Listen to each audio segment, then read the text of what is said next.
Welcome back to LimQ Plus, everyone. On this channel, I'm 100%ing Breath of the Wild by a bit every day until Tears of the Kingdom comes out, which is the sequel to this game. It comes out in 106 days, as far as we know. Still haven't gotten a new date for an upcoming direct to finally maybe confirm that or give us more information, but I'm assuming that's gonna happen soon. TM. I'm actually quite surprised that we haven't really seen more rumors about the actual date for the direct. I feel like usually around this time, there's multiple news outlets that claim to know. I don't even know whether Korok worked actually. That claim to already know when the direct is going to be taking place. I appreciate that that's not happening because I feel like it just gives people false hope and maybe we should just wait until we get some more official information. That being said, I wanted to talk about something today that I kind of teased in my live stream yesterday. As some of you may know, I've been doing these videos for over 100 days in a row. We're getting close to sub 100 days until Tears of the Kingdom does actually release. And I've been covering a ton of different topics, from my hopes and fears for Tears of the Kingdom to Breath of the Wild topics to my background in gaming, streaming, and Breath of the Wild and Zelda games in general. And I'm getting to the point where it's getting a little bit stale. I feel like I've talked a lot about the things that I wanted to talk about. I still always appreciate when people do drop ideas in the comments about what you want me to talk about, and I will try to do so, but obviously that's not going to be always possible. Sometimes I will have to pick a topic that I actually want to talk about. And what I want to talk about today, and this is something I've started saying at the very beginning of starting this channel, is a plan that I have for the channel, and I need your guys' input/feedback for it to make that as fun as possible. And that specific topic is having guests on this channel. Now, this is something I want to do at the very start, essentially turn it into more of like a podcast style thing, where maybe for like 10 or 15 minutes I have somebody on that I'm talking to in Discord while I'm playing the game, and talk about either Breath of the Wild, Tears of the Kingdom, speedrunning, video games, live streaming, etc.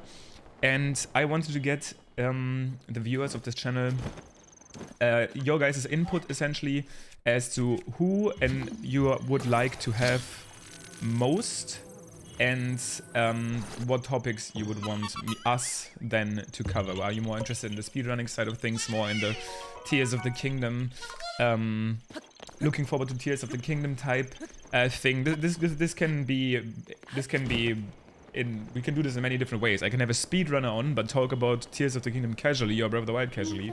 I can have a speedrunner on and talk about speedrunning specifically.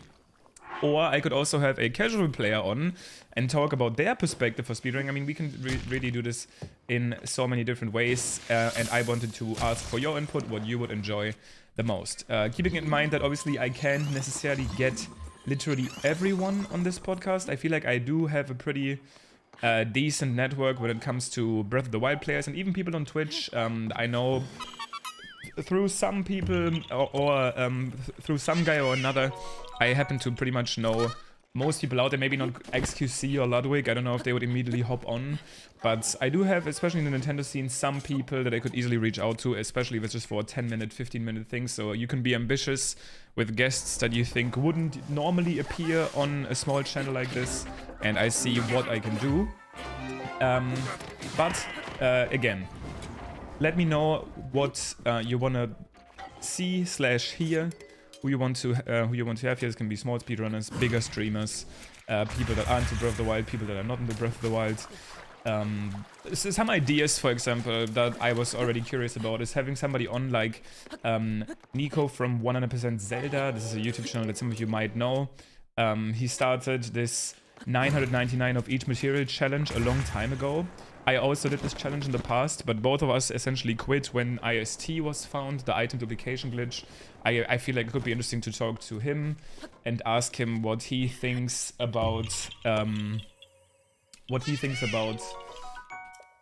the state of the game now, and what his plans for Tears of the Kingdom, if he's gonna try to do another night at like 100% challenge and so on. It would be interesting to maybe talk about of some theory crafting/story lore crafting YouTubers like Zeltic or Nintendo Black Crisis, etc. I could reach out to people like that and talk about the lore aspect for Tears of the Kingdom more. I could talk to, obviously, to speedrunners. I know pretty much all of the speedrunners in the community, from Player 5, who specialize in the shorter speedruns, to people like Piston, who's kind of like the mind behind all of the long categories, routing, I could talk to Legend of Link, who's kind of like the glitch hunter, not the Lich King, the glitch hunter connoisseur.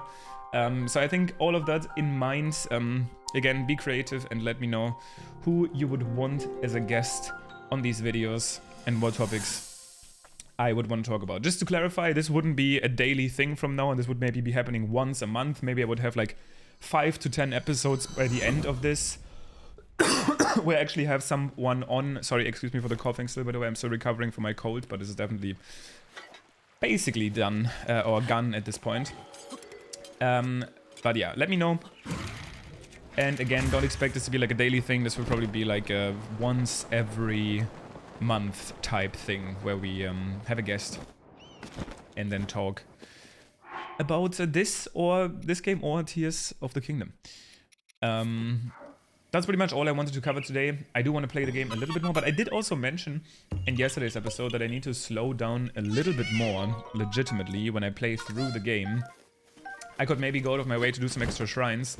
Like if I was to make my way all the way to the next stable slash shrine now, I feel like I would make too much progress, literally. We're getting close to 55% and we still have over 100 days left, meaning that I should technically only make 0.5% progress every day. But again, if we reach the 100% map completion before Tears of the Kingdom actually comes out, I don't think that's the biggest problem.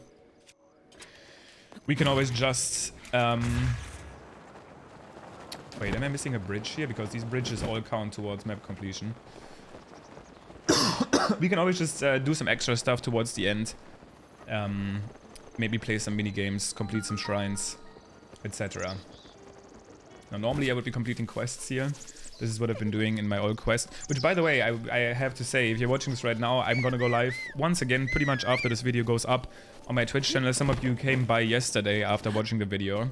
And I'm doing this all quest speedrun practice. I'm probably going to be doing my first full all quest speedrun on Saturday, which is going to be like a 10-hour ordeal. But the run is incredibly fun. I'm surprised how much I'm enjoying it. It feels like the perfect balance to actually skip out on these Korok seeds for once and instead focus heavily on just doing the quests. And I honestly think some people have asked me in the stream, in the chat, do you think I should 100% Breath of the Wild before it comes out? I think honestly focusing on doing all of the quests before Tears of the Kingdom comes out is probably the better idea.